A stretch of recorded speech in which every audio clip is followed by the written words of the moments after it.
Hi, this is a video on exponent properties, and it's going to be a connection between radicals and rational exponents. Now that we know what rational exponents look like, or you're going to learn what rational exponents look like and how we use them, let's go over the properties again.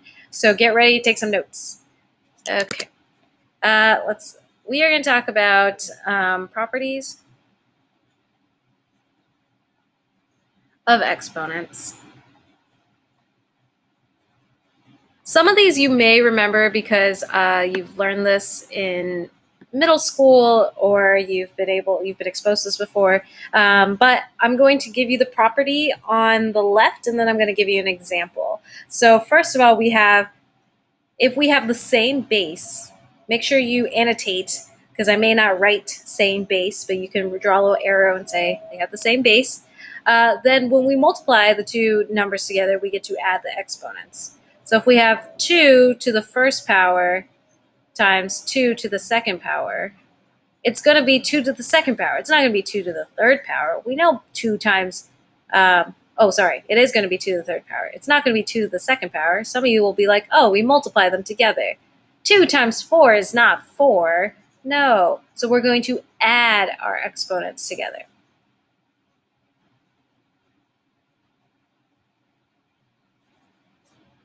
Okay, now let's talk about when we take a power to another power. We have an exponent, and then we're going to raise it to another power. Now we can multiply the two numbers together.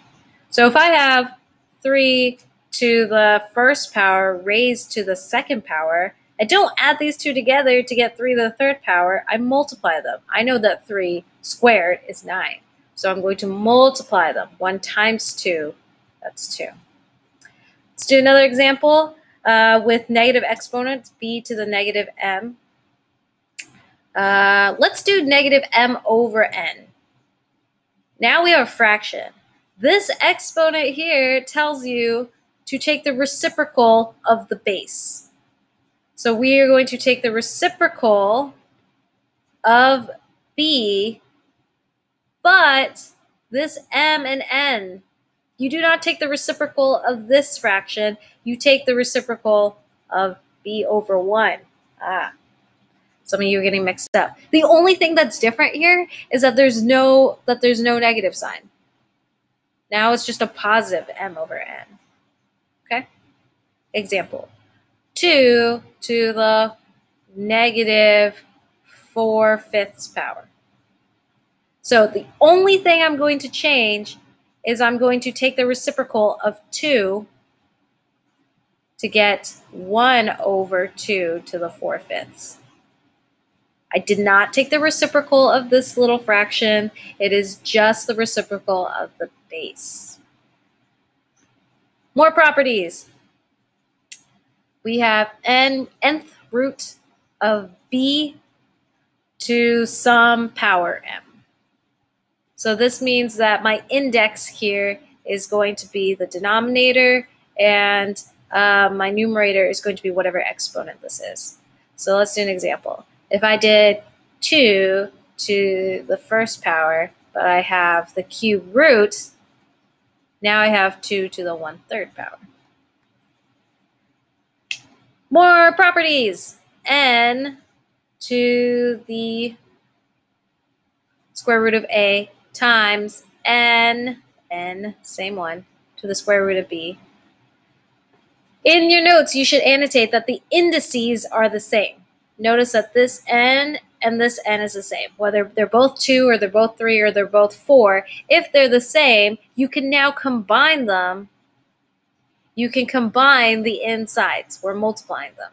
So now we have a times b. So let's say we have the 4th root of 3 times the 4th root of 2. Then we're going to get the 4th root of 3 times 2, which is 6. So you can combine the insides of the radicals under one radical if they have the same index. They're part of the same family. This is a 4th root. This is a 4th root. Next example. Got that covered. Okay, now let's move on to more of the rational exponents. Rational exponents means fraction exponents or fraction exponents. So if we have b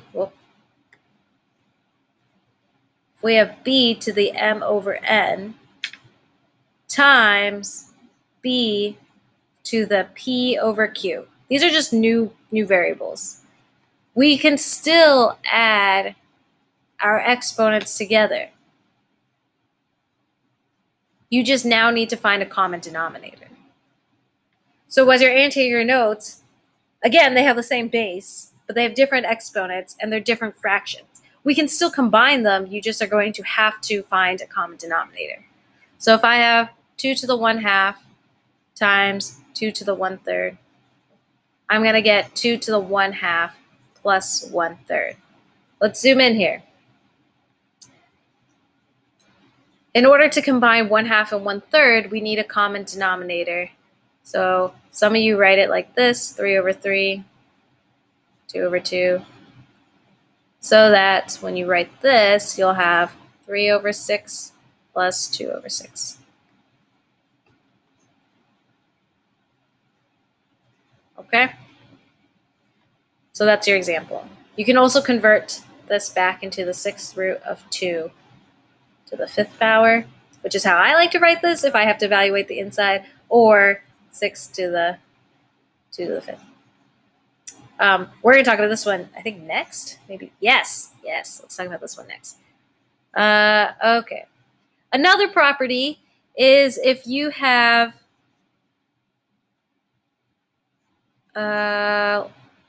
yes, I'm trying to make sure. B to the m over n. That's equal to nth root of b to the m power. Or a lot of times this is going to make your life easier. You still have the nth root of b. But take the nth root of b first and then multiply it by or raise it to the power of m. Because sometimes that helps a lot. Let me give you an example. If I had 64 to the 5/6 power, I'm going to rewrite it as the 6th root of 64. And a lot of you will write 64 to the 5th power inside the radical. I don't know what 64 to the 5th power is. And if you're punching in numbers and you're getting really big numbers in your calculator, do something else. Use a property that would benefit you more. So instead of taking 64 to the 5th power and then taking the 6th root of that, let's rewrite this as the 6th root of 64, this property up here, and then write the 5 out here. Because the 6th root of 64, 2 times 2 times 2 times 2 times 2 times 2 is 64. So 2 to the 5th power.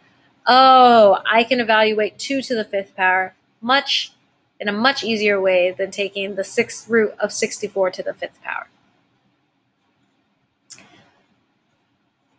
Whatever you have to do to star this and star this example, this is what's going to cause you to either take a lot of time on your test or not a lot of time on your test. Okay, I'm going to pick up the pace a little bit.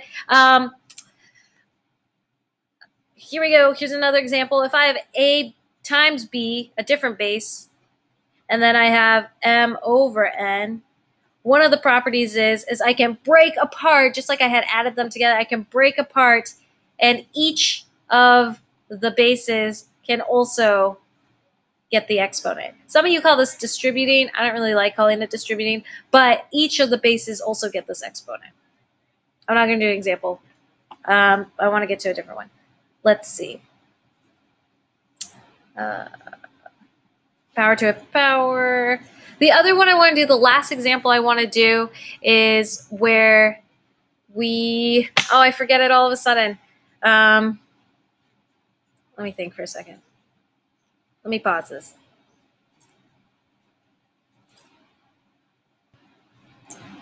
Okay, I remembered. The last example involves going backwards using what we already know. So say you have an improper fraction as your exponent. You have 2 to the, let's say, 3/2. Now, To evaluate this, you could take the square root of 2 cubed, which works really well if you have a smaller number, but sometimes it can get a little bit more difficult. Now, we know that this is not going to be an integer. It's going to be some irrational number. But you can also think of 2 and 3/2 as 2 and 1 plus 1/2. And there's a reason why I'm doing this. Because when the exponents are added together, that means that your bases are the same and you're multiplying 2 bases that are the same, like this. We've always gone from here and then we've gone this way and added the exponents. Now I want you to think backwards and take the exponents and split them back into bases. Because now 2 to the first power would be 2 and 2 to the 1/2 power would be root 2, and boom, you have another way that you can simplify this expression. There was a lot going on here, and instead of writing a summary, what I want you to do is after each example, I want you to create your own example next to it. So for every property we went over, create another example. Okay, bye. Hope this was helpful.